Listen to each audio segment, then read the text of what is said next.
신문에서는 알려주지 않는, 메인 뉴스에서는 다루지 않는 궁금한 뒷정보를 알려드리는 시간, 정치 TMI 오늘도 시작해보겠습니다. 네, 오늘은 좀 저희가 평소 TMI와 다른 포맷으로 좀 진행을 하게 됐어요. 미리 보는 지방선거 컨셉으로 지방선거에서 가장 핫한 인물들을 두고 어떤 분이 과연 이제 우승을 할 수 있을지 점쳐보는 그런 시간 좀 갖도록 하겠습니다. 함께 해주실 두 분, TMI 늘 함께 해주셨던 황영준 정치부 차장님 와 계시고요. 안녕하세요. 그리고 윤태곤 더모아 정치 분석 실장님 모셨습니다. 그래서 오늘 두 분이 이제 여야 이제 핫한 후보들 어떤 분이 이길 것 같은지 그리고 분석도 같이 담아 주시도록 할게요. 본격적인 분석에 앞서서 제가 듣기로 이제 두 분이 원래 좀 아는 사이시라고 네. 어떤 인연이 있으신 거예요? 저희요?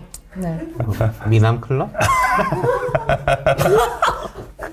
터졌다. 아, 또 이제 미남클럽에서 알게 되신 사이시구나. 네. 저희가 이제 본격적으로 이제 인물 대 인물 분석을 하기에 앞서서 좀 숫자를 짚어보려고 해요. 지난 2022년 지방선거 당시에 광역단체장 17명 중에 12명이 국민의힘이었고요. 그래서 12대 5로 국힘이 압승을 했는데 이번 선거에서 과연 민주당이 이 판세를 뒤바꿀 수 있을지 지방선거 최종 스코어 수치를 좀 예측을 해줬으면 좋겠어요. 이거 만약에 맞추시면 지선 끝나고 엄청 상품 너무 사적인 그런 국힘이 어렵죠. 그냥 쉽게 말씀드려가지고 네. 역대로 봤을 때 국힘 기준으로 제일 밀렸던 게 2018년 그렇죠. 네. 자유한국당 그 홍준표 대표 시절에 대구, 맞습니다. 경북 빼고 부울경까지 다 내줬는데 다 민주당이 가져갔죠. 지금 이 시장의 컨센서스가 잘 네. 되면 이 정도, 안 되면 이 정도인데 안 되면 이까지 밀릴 수 있겠다로 다 보는 거죠. 네. 그럼 아주 잘 됐을 때는 어떨 것이냐. 국힘이 희망할 때 네. 부울경까지 그렇죠. 어떻게 방어해보고 서울도 5시장 경쟁력이 있으니까 한번 방어해보고 네. 충청권도 어쨌든 현역들이 있으니까 해볼 수 있지 않냐. 그리고 강원도 김진태 현역 도지사가 있으니까 좀 이렇게 방어해볼 수 있지 않냐라고 이제 본인들은 그렇게 보는 것 같아요. 최고의 시나리오로 갔을 때는 한 7, 8개 그렇죠. 정도 가능하고 최악으로 갔을 때는 진짜 다 뺏길 수도 네, 뭐 있는 한 거죠. 경북 하나. 네, 경북 하나 남아있고 선배가 보셨을 때는 딱 몇 석 이길 것 같은지. 아니 뭐 저는 이제 책임이 있는 자리에 있지 않기 때문에 자유롭게 제 개인 의견을 얘기하면 15대 2. 오. 저는 대구, 경북 빼고 나머지는 다 민주당이 민주당이 석권하지 않을까. 그러니까 2018년도에 처음으로 민주당이 이제 부울경을 얻은 거거든요. 네. 그때 제주도에 이제 원희룡 지사가 이제 무소속으로 나오긴 했지만 어쨌든 14대 국힘 쪽이니까 14대 3이라고 보면 네. 이번에는 어쨌든 이미 제주도 다 민주당이 장악했거든요. 그것까지 포함하면은 어쨌든 15대 2 정도 예상하고 그러니까 있습니다. 이게 이제 우리가 지금 큰 흐름에서는 이렇게 보지 않습니까? 국힘이 안 좋고 네. 민주당이 유리하고 근데 여기도 조금 더 들어가면은 라인업이 어떻게 되느냐에 따라 가지고 되게 달라질 그렇죠. 거예요. 서울 같은 경우에도 저는 결국 오 시장이 최종 후보가 될 걸로 보지만은 국힘 경선에서 만약에 하나 네. 최근에는 오 시장에 대한 압박도 많았지 않습니까? 그렇죠. 고성국 네. 씨가 뭐 그렇죠. 한동훈 다음은 오세훈이다 이런 말까지 만약에 오 시장이 공천을 못 받는다. 못 받거나 뭐 다른 식으로 돌린다면 민주당 경선은 그때부터는 진짜 치열해질 그렇죠. 겁니다. 서영교 뭐 이런 분들 다 나와가지고 네, 박주민 뭐 다, 네. 나도 다 이길 수 있다 막 그렇게 될 거고 거기다가 이제 한동훈 변수가 있잖아요. 그렇죠. 네. 한동훈 전 대표가 대구 아닌 부산인데 예컨대 한동훈이 부산에 나온다. 국힘 입장에서 부산시장 선거에서 유리할까요, 불리할까요? 저는 좀 유리할 거라고 봐요. 무소속으로라도 나온다. 거기 나와준다면은 민주당을 누르고 이렇게 가지고 오는 효과가 있으니까 그런 이제 라인업들이 어떻게 형성되느냐. 네, 또. 네, 네. 선배는 어쨌든 15대 2 그리고 뭐 한 7대 8 정도로 할까요? 그래서 뭐 7, 8에서 2까지 이렇게 레인지를 넓혀 원래 이렇게 레인지를 넓혔다가 점점 줄이는 거죠. 이제 본격적으로 각 인물군별로 골라보는 시간을 좀 가질게요.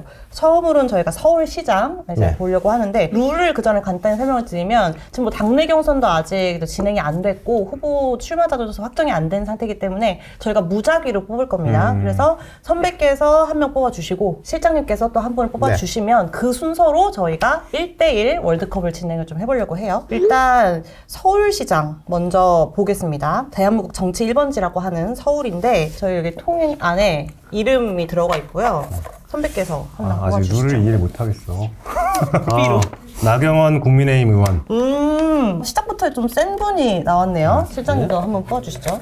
또 오세훈 시장. 오세훈 시장. 오! 시작부터 이게 약간 당내 경선 저희가 의도하지 않았지만 또 이렇게 딱 그러니까 유력 주자 뽑아주셨습니다. 두 분이 만났네요. 국힘에서. 사실 나경원 아주- 네. 국민의힘 의원과 오세훈 현 서울시장이죠.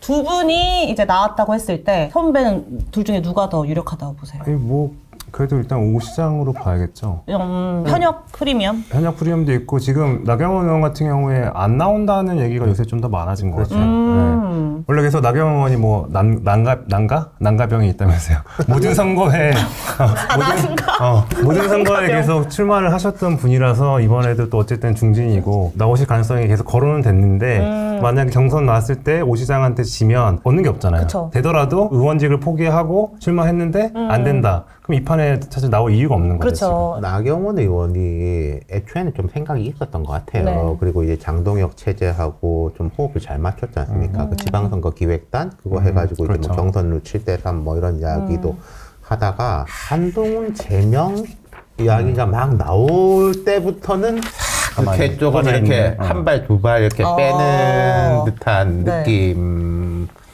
인 거고 또 지금 국힘 입장에서는 나경원 의원 후보가 됐다가 말씀하신 대로 서울시장 나가는데 떨어지고 그럼 동작구 국회의원 선거를 할 텐데 지금의 국힘 역량으로는 그것도 힘들죠. 어렵잖아요. 의석만 하나 잃게 그러니까 되는. 이게 뭐 전반적으로 그게 쉽지가 않은 상황이니까. 예. 그리고 오히려 나경원 의원 입장에서는 이제 지방선거 이후에 뭔가 계속 이제 하고 싶었던 당대표에 도전할 수 있는 만약에 장동영 대표 지도부가 이제 물러나게 된다면 네. 보수층의 지지를 받고 있기 때문에 네. 오히려 그걸 노릴 것 같아요. 그럼 일단 나 의원은 안 나올 거다. 의원직을 지키다가 당대표를 노리는 게 나을 거다. 그럼 이제 선배가 나 의원을 대체할 자, 이걸 뽑아주시죠.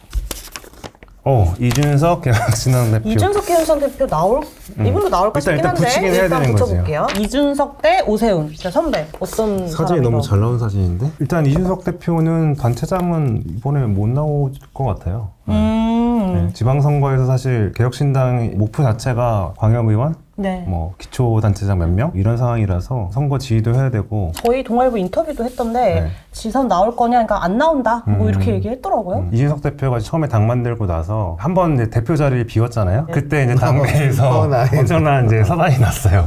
네, 그렇기 때문에 이제 당 대표 자리를 한 번 비우면 안 되는구나, 함부로 비우면 안 되는구나, 약간 이런 생각도 좀 있을 것 같아요. 이번에는 선배 말씀대로 약간 의석을 얼마나 가져오냐, 네. 당을 지휘, 지휘하는 선거를 지휘한 역할에 충실해야 되고 전공법으로 한다면은 쉽지 않더라도 개혁신당 사람을 계속 띄워야 돼요. 옆에 데리고 다니기도 하고 뭐 대변인단 쫙 맞아요. 만들어가지고 하고 근데 계속 이제 아무도 안 국힘에다가 보여요. 네. 이제 감나라 배나라 하고 맞아요. 있는 걸 보면은 그 뭔가 다른 생각이 있지 않나 싶긴 해요. 그러니까 이번 뭔가 이 선거 자체에 대해서는 별로 그렇게 관심이 별로 없어요. 연대라든가 뭔가 그런데 보수 재건이라든가 이런 데 관심이 더 많은 것 같아요.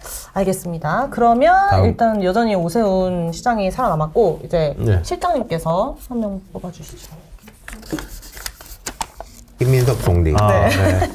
김민석 총리가 나왔습니다. 근데 이분도 사실 나올까 어? 싶어요. 안 안 나온다고 나오죠. 네. 했기 때문에 어제도 없죠? 그 네, 저기 없죠? 대정부질문 나와서 민주당 의원이 이렇게 집요하게 물었는데도 어쨌든 서울시장은 안 나간다 이렇게. 네, 이건 뭐 거의 바꾸더라고요. 100%라고 100%. 봐도 될 것 같습니다. 그리고 이제 지방선거 이후가 네. 더 관심사 아니겠습니까? 당권 도전이라든지 맞죠. 민주당 대표는 나의 로망이다. 네. 뭐 그런 이야기도 했고, 최근에 흥미로운 것은 조국 혁신당과 합당 논의에서 이제 갈등이 불거지면서 민주당의 이게 분화, 꼭 친명 친청이라기보다는 오히려 친명 친문의 느낌이 그렇죠. 있기도 하고, 정청래 대표, 김어준, 그렇죠. 조국, 네. 유시민까지. 유시민. 네. 네. 이 대통령, 네. 김민석 총리, 여러 의원들 네. 이러는 식의 분화도 느껴지니까 그러면은 김민석 총리의 정치적인 역할은 지방선거 이후에 훨씬 더 커질 거다. 네. 전당대회에 나올 가능성이 네. 더 높아 보이고 그러면 저희 빠르게 네, 다음 인물로 넘어가 보겠습니다. 제 바람대로 정원호 성동구청장이 나왔네요. 정원호 성동구청장 대 오세훈 현 서울시장 이 두 분이 사실상 이제 마지막까지 갈 것 같아요. 선배가 보셨을 때 네. 누가 이길 것 같으세요? 그러니까 며칠 전에 이제 그 정원호 부총장이 이제 출마 선언을 했거든요. 네. 좀 약간 인상적이었던 게 출마 선언을 보통 카메라 받는 자리에서 혼자 일어서가지고 뭔가 이렇게 소리를 지르면서 네. 제가 뭐 하겠습니다 막 이렇게 해야 되는데 그게 아니라 되게 다소곳하게 세 명이 앉아가지고 출마합니다 이렇게 얘기를 했어요. 근데 그동안에 보지 못했던 유형이다. 좋게 보면은 약간 부드러우면서도 뭔가 그런 카리스마 있는 그런 느낌을 좀 받았거든요. 그러니까 어쨌든 정원호 부총장이 주목받는 거는 일단은 대통령이 믿는 명심 후보라는 점도 있고 대통령이 왜 그러면은 정원호 부총장을 믿느냐에 대한 사람들이 얘기를 많이 하잖아요. 네. 본인과 비슷한 점이 많다. 첫 번째. 그 기초단체장을 하면서 일단은 성과를 보여줬고 지금의 이제 그 성동구를 만들었잖아요. 일단 제일 중요한 거는 그 구민들 사이에서 정치 성향을 가리지 않고 인기가 높잖아요. 그렇죠. 뭐 보수 성향이라 하더라도 성동구에 사는 사람들은 우리 구청장이 잘한다. 이 사람이 괜찮다라는 것들을 얘기하고 있고 그게 또 입소문이 나면서 이제 전체적으로 확산이 됐다. 네. 이런 얘기들 많이 하더라고요. 이분이 사실 그 한강벨트에서 유일한 민주당 출신의 구청장이기도 했고 삼선이시기도 그렇죠. 하고 네. 그러니까 행정 능력은 검증이 그러니까 됐다고 봐요. 이분도 전략이 다 나와 있어요. 방금 이제 그 출마 선언을 물레동에서 했단 말이에요. 그렇죠. 네. 물레동이 제2의 성수동 뭐 이렇게 뜨지 않습니까? 뜨죠. 그럼 자 핫하죠. 네. 서울의 동쪽 끝에 있는 성수동에서 서쪽 끝에 있는 물레동까지 맞아요. 한강을 이렇게 가로지른다. 여기 이렇게 해서 쫙 퍼져 나가겠다라는 전략이 이미 다 나와 있는 것 같아요. 또 정원호 부총장은 운도 좋아요. 정치는 운이 좋아야 된다고 말씀드렸는데 이재명 대통령이 성남시장하고 경기도지사 할 때 여러 가지 이제 정책들을 쓸 수 있었던 것이 그 당시에 성남 분당 판교에서 경제력이 높아지면서 돈이 많이 들어오니까 네. 성동구도 집값 성수동으로 해서 세수가 좋으니까 그렇죠. 일을 많이 할 수가 있었던 장점이 있는 거죠. 근데 이게 하나 리스크 나면 이거 아까 제가 말씀드린 큰 선거 를 안 해봤다는 안 거. 해봤겠다. 오세훈 시장의 강점은 산전, 수정, 공중전, 그렇죠. 뭐 지하전 이겨도 받고 저도 맞아요. 받고 서울의 시장을 이제 하면 5번째 그렇죠. 하게 되는 우선이죠. 거예요. 네. 평가는 부정적인 긍정평가 다 있을 수 있는데 서울에서 제일 잘하는 사람은 오세훈일 오세훈이다. 거예요. 그리고 이제 토론 같은 데서도 되게 변칙적 공격 같은 것도 능하거든요. 정치적 네. 공격 같은 것도. 그래서 저는 정원호라는 분이 좀 궁금하기도 해요. 맞아요. 어느 정도의 갈고 닦아가지고 이렇게 나올 수 있을 것이냐. 정원호 부총장이 뜨기 시작하니까 나온 게 이제 그 20대 때 양천구청에 이제 보좌관을 할 때 음주를 하고 싸웠다. 시비가 붙었다. 시비가 붙어 싸웠다. 이렇게 되면 논란이 좀 되기도 했잖아요. 네. 그런 것들이 또 뭔가 있을 수도 있다. 그러니까 오 시장한테 뭔가 흠결이 나온다든지 뭐 명태균 씨도 이번에 뭐 무죄 나왔잖아요. 라고 하면은 제가 오 시장 성대모사를 해보면은 하하. 또 그런 거 들고 나오셨습니까? 라고 하면서 받아칠 거예요. 안 똑같은데. 근데 안 똑같아요? 근데 이제 성대모사라고 하셨으니까 네. 알았어요. 네. 정원호 구청장은 하얀 백지란 말이에요. 백지에는 조금만 먹물이 튀어도 확 들어오지 않습니까? 맞아요. 그게 이제 리스크인 거죠. 띄워주는 건 일단 이재명 대통령이 띄웠지만 당선까지 가는 건 본인의 몫일 그렇죠. 것 같아요. 그렇죠. 지금 마지막 라운드니까 이제 두 사람 중에 누가 될 거라고 선배님 예측하세요? 뭐 저는 정원호 부총장을 하겠습니다. 정원호 구청장. 실장님. 저는 그럼 뭐 흥미를 위해서 그렇지. 오세훈 오세훈 시 그러니까 오 시장은 저희 예측 가능해요. 네. 근데 이제 정원호 구청장은 자기도 모를 거예요. 내가 내 선거를 어떻게 맞아요. 할지에 대해서 누가 유리하다 불리하다에 따라서 그 부분을 짚을 수 있는 거죠. 예측 가능성이 떨어진다는 건 또 불안감하고도 연결되는 거니까. 예. 4달 동안 좀 어떻게 진행될지를 네.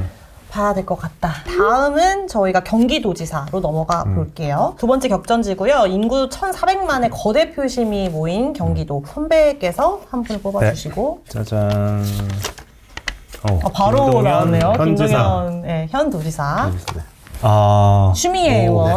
아주 흥미로운 적이네요. 이렇게 두 분이 붙었다고 했을 때 네. 과연 누가 이길 것 같은지. 김동연 지사 같은 경우에는 다 아시듯이 이제 현역 프리미엄이라는 게 있잖아요. 그래서 지금 최근에 여론조사 보면은 김동연 지사의 지지율이 생각보다 굉장히 높게 나오더라고요. 추미애 이제 전 대표 법무부 장관도 했고 지금 현 법사위원장이기도 한데 이번은 일단 기본적으로 강성 지지층의 지지를 많이 받고 있기 때문에 당내 경선에서는 추미애 전 대표가 이제 통과되는 거 아니냐 이런 얘기들을 많이 해서 국힘 같은 경우에는 지금 출마하겠다고 출마 선언하신 분이 아무도 없어요. 그러니까 사실은 지금 그 당내 경선이 더 본선 같은 상황인데 실장님. 경기도 선거는 4달이나 남긴 했지만은 당 기준으로 할 때는 민주당이 거의 확실하다.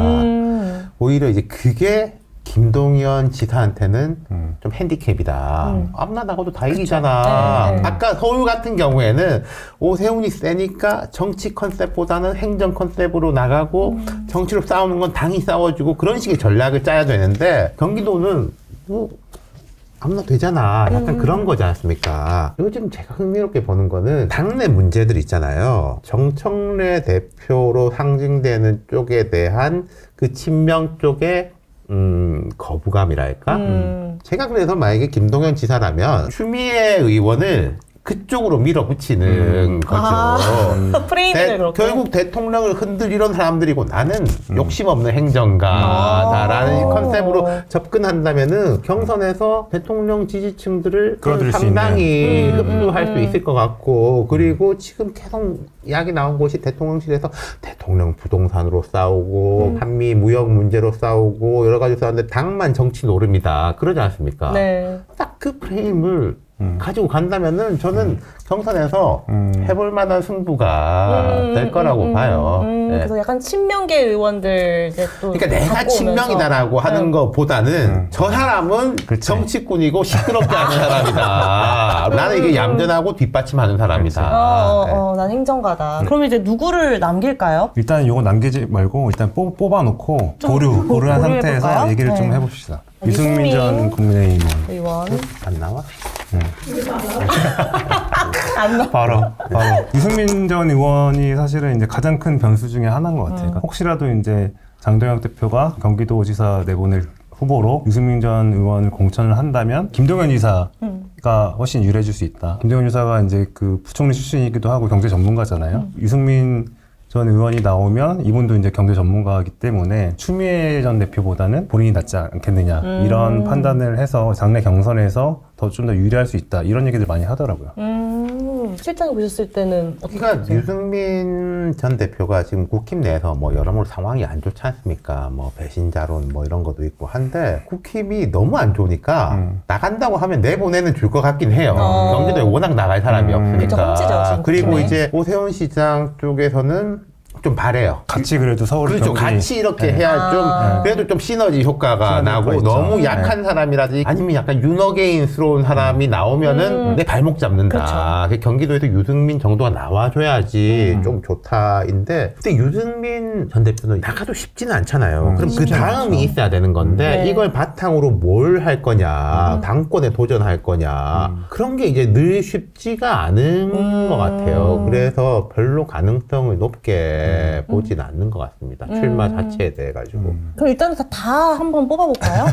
다 깔아놓고 한번 해볼까요? 이제 이번엔 실장님 뽑아주시죠. 잠깐만요.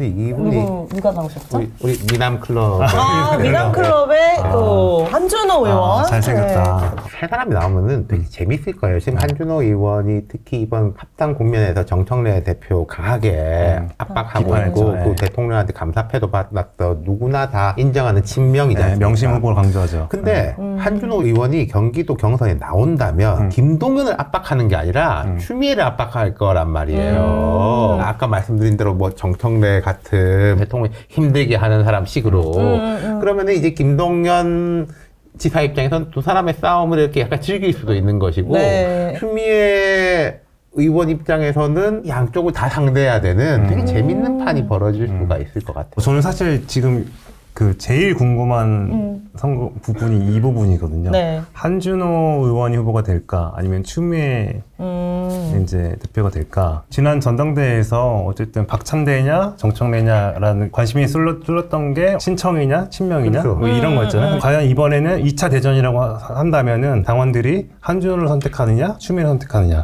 이게 좀 저는 궁금한 사실 거죠. 민주당이 재밌어 지금은. 제가 이제 한준호 의원이면은 네. 경기도에는 정청래가 안 됩니다. 경기도 정청래는 맡겠습니다. 어. 라고 이제 추미애 좋은 의원을 이렇게 전략인데. 붙여버리는. 경기도 정청래를 맡겠습니다. 경기도 지사는 민주당이 좀 다른 당상이라 보고 이 당내 경선이 사실상 이제 제 본선인데 네. 지금 정리를 해보면 김동연 현 지사, 한준호 의원 그리고 추미애 법사위원장 네. 이렇게 세 분을 이제 놓고 봤을 때 세 분 중에서 누가 경기도지사 될 가능성이 가장 높다고 보세요? 당선 가능성이 가장 당선 높다. 가능성. 네. 이거는 김동연? 김동연. 경기도 워낙 무궁무진하게 이야기할 게 많은데 여기 사진은 없지만은 제가 권칠승 의원 꼭 언급하고 싶은 아. 게 소형 원자로라고 하죠. 네. SMR. SMR.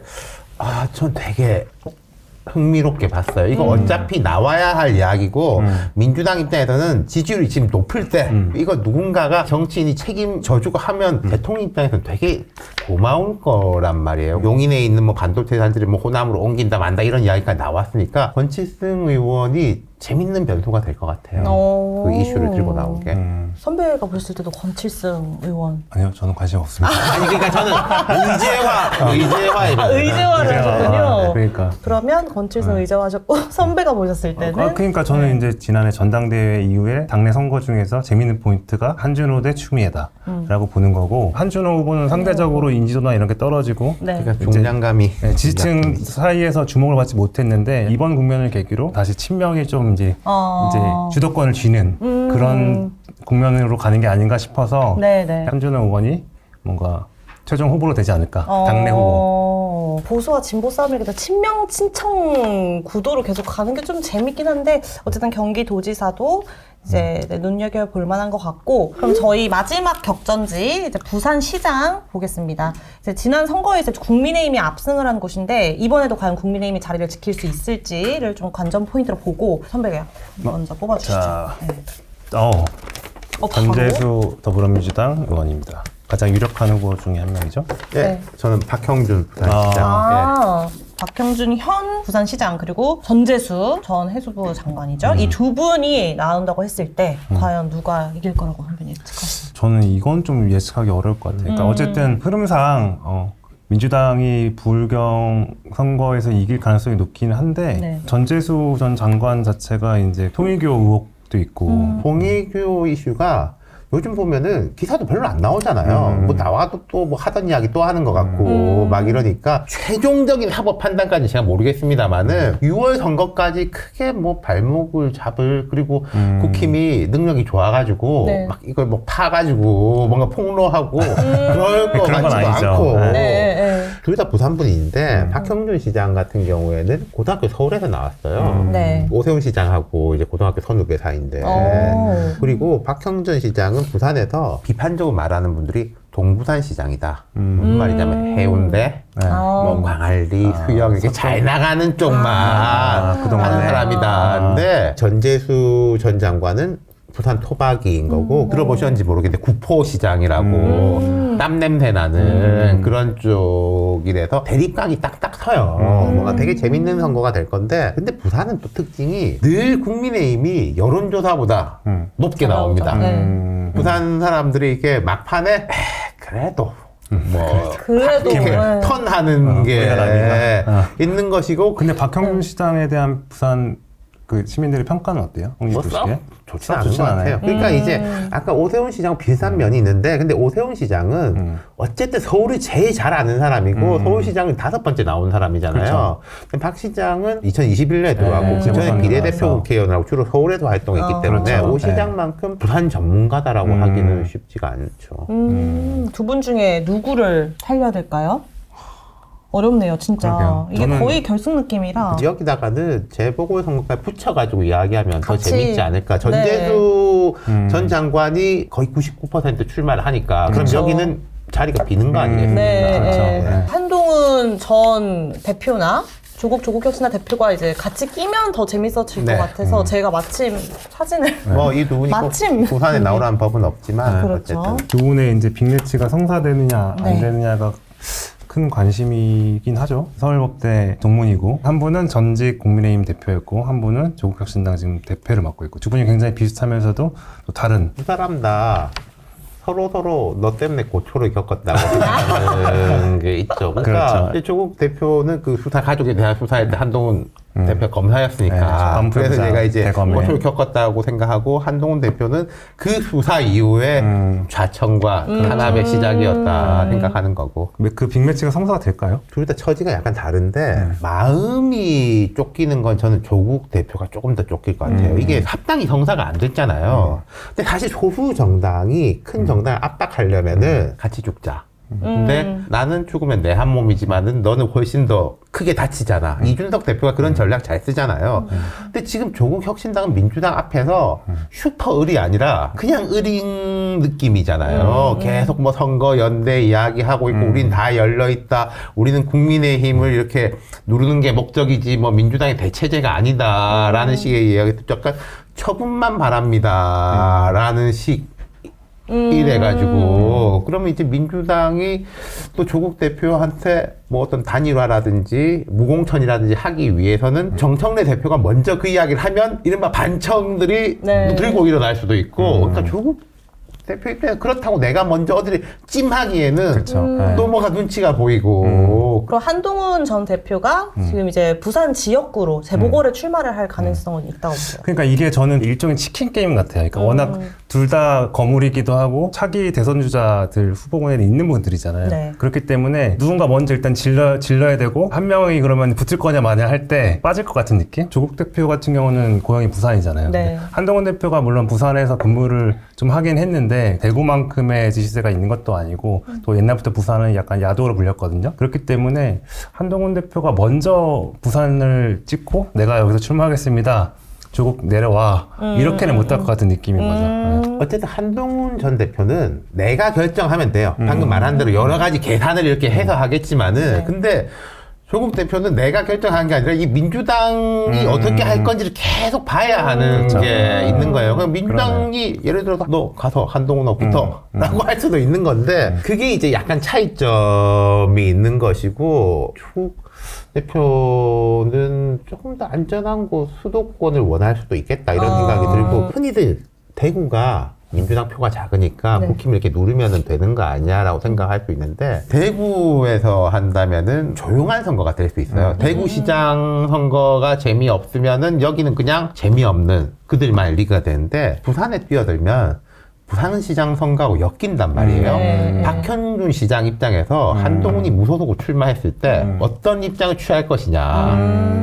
손을 내밀 재밌어지긴 내밀 가능성이 하네요. 높아요. 그렇게 된다면은. 그 판이 이렇게 되게 흥미로워지고 판을 키울 수가 있다는 거죠. 그러니까 물론 이 두 사람 다 살아 돌아온 게 중요한데 특히 한동훈 전 대표 입장에서는 이 선거가 그냥 국힘과 민주당의 판으로 가는 게 아니라 나도 여기 있다라는 큰 이제 상징성과 존재감을 보여야 되는데 그러기 위해서는 대구보다 부산이 나을 거예요. 존재감을 키울 수 있는 면에서는. 그래서 저희가 이제 주요 격전지 서울, 경기, 부산시장부터 이제 재보궐 지역까지 좀 간단하게 훑어봤는데 마지막으로 이제 두 분이 보셨을 때 이번 지방선거를 딱 한 문장으로 정의를 한다면 실장님 먼저. 저는 리버스 2022 물음표.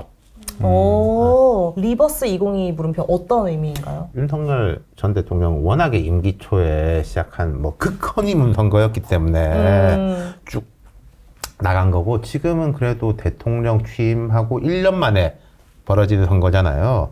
그럼 심판론이 조금 올라오는데 국힘이 워낙 안 좋고 민주당도 뭐 이런저런 말이 많습니다만은 대통령하고 민주당의 약간 분리 현상? 안 좋은 거 정치 싸움은 민주당이 하고 좋은 거 이렇게 나란 일은 대통령이 하고 약간 이런 이미지가 돼 있어가지고 대통령의 선거를 치를 수 있느냐 민주당이 아니면은 아까 복잡한 경선으로 해가지고 정치 싸움으로 가느냐 그게 관건일 것 같아요. 리버스 2022 물음표. 선배는 한 문장으로 어떻게 정리하세요? 약간 이사품인데. 아, 이것도 먼저 줬어야 되는데. 2018 어게인. 네. 2018 어게인. 네, 말 그대로 2018년에도 그렇게 완승을 했었거든요. 대선 이기고 지선 이기고 총선까지 3연승을 하는 거였거든요. 네. 근데 이번에도 총선 이겼죠, 대선 이겼죠, 지선 이겼죠. 3연승을 토대로 20년 집권론 그거를 이제 꿈꾸려고 할 거예요. 근데 문제는 그때도 20년 집권론을 얘기했다가 바로 이제 부동산 문제 그리고 단체장들의 어떤 성추문 이런 것들이 생기면서 뭐 정권이 바뀌었잖아요. 그래서 또 세상은 언제 바뀔지 모른다. 그렇죠. 네. 긴장해야 된다. 민주당 입장에서. 맞아요. 제가 덧붙이고 싶은 것은 승자의 저주를 조심해야 된다. 2018년 민주당 그렇게 이기고 결국은 정권 뺏겼고 2014년 더 거슬러 올라가면요. 그때는 이제 세월호 참사 직후라서 그렇죠. 국힘이 그때 새누리당이죠. 되게 밀릴 걸로 봤는데 상당히 선전했어요. 맞아요. 민주당이 그때는 좀 삽질한 것도 있고. 2014년 그러면서 되게 이완됐거든요. 그 당시에 여권 사람들하고 이야기해보면은 2014년 지방선거 때 우리가 회초를 좀 맞았으면은 좀 정신 차리고 일했을 건데 이래도 되네? 가 돼버렸다는 거예요. 그건 이번 민주당에도 적용되는 이야기죠. 다들 당연히 민주당이 압승할 거라고 보니까 더 관전 포인트가 있는 것 같아요. 정말 의외의 반전 결과가 나올 수도 있고. 네. 근데 어쨌든 두 분이 얘기하신 그 한 줄 정리가 비슷한 결의 의미인 것 같아요. 이렇게 치열한 어떤 정치 역학과 복잡한 셈법이 있는지 몰랐는데 오늘 정말 많이 공부하고 갑니다. 시장님 감사합니다. 선배도 감사합니다. 그럼 앞으로도 정치권 뒷이야기 또 궁금하고 소소한 TMI들 꾸준히 듣고 싶으시다면 동아일보 구독과 좋아요 꼭 눌러주세요. 그럼 저희는 다음 주에도 투머치 정보로 돌아오겠습니다. 와, 수고하셨습니다. 고생하셨습니다. 재밌었어? 진짜 재밌었어요. 다행이네. 저는 그냥 약간 공부하는